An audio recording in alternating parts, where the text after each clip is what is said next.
The silence was the loudest sound. Not the deep, thrumming hum of a metallic city, but an unnatural quiet that pressed in from all sides. Dust, thick and fine, settled like a shroud over the crumbled remains of what was once a dream, a sanctuary. Magneto, the Master of Magnetism, found himself kneeling amidst the shattered concrete and twisted rebar of Genosha, not in triumph, nor in battle, but in a stillness that felt like the end of the world. His hand, once capable of tearing ships from the sky and reshaping mountains, hung limp, trembling slightly. He tried to summon even the faintest whisper of his power, a familiar hum, a comforting pull, anything. But there was nothing. Only the cold, dead weight of inert matter. The air around him felt empty, devoid of the very forces that had defined his existence for decades. It had begun with a scream. Not a scream of pain or anger, but a declaration, amplified by a reality warped and reshaped. No more mutants. The voice, tragically, had belonged to his own daughter, Wanda Maximoff, the Scarlet Witch. And with those three chilling words, the world as he knew it, the future he had fought and bled for, had simply unraveled.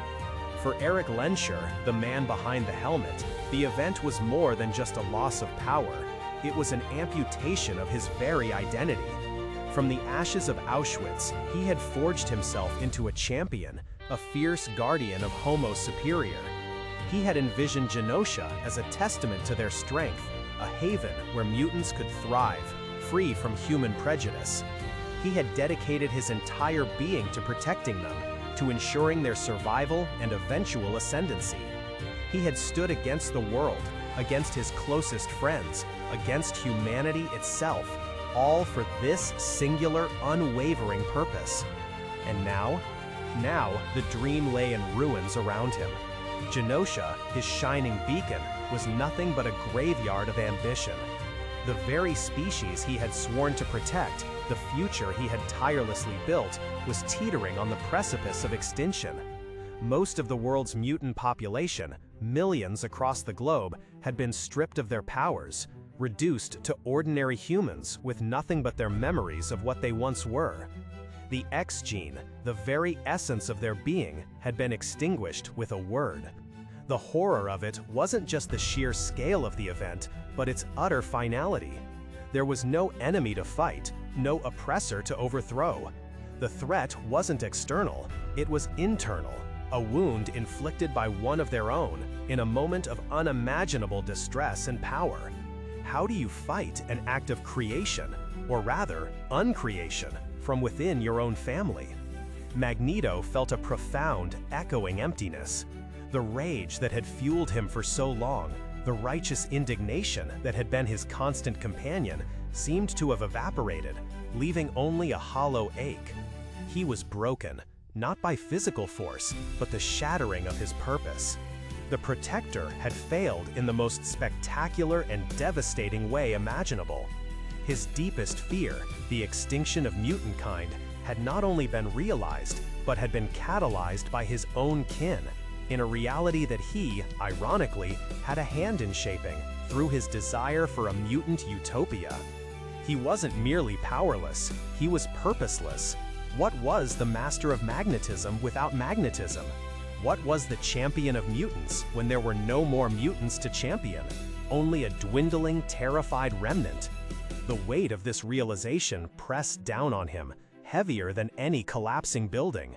It stripped him bare, leaving him exposed and vulnerable, perhaps for the first time in his adult life.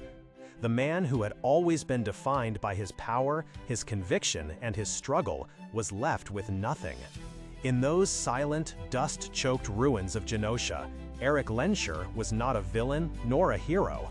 He was simply a man, lost in the immensity of his ultimate failure, shell-shocked by a reality too cruel to comprehend.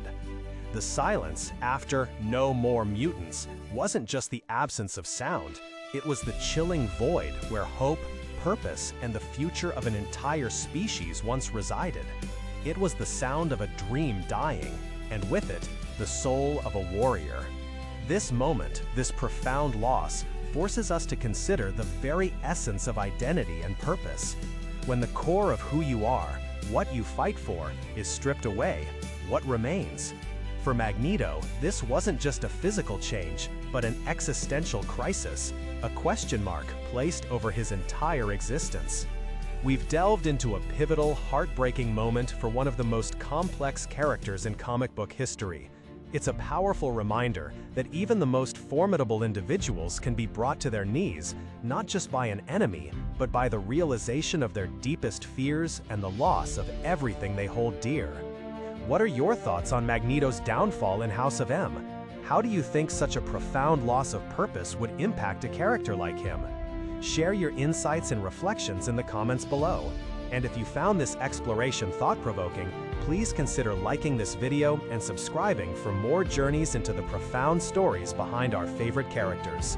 Thank you for listening.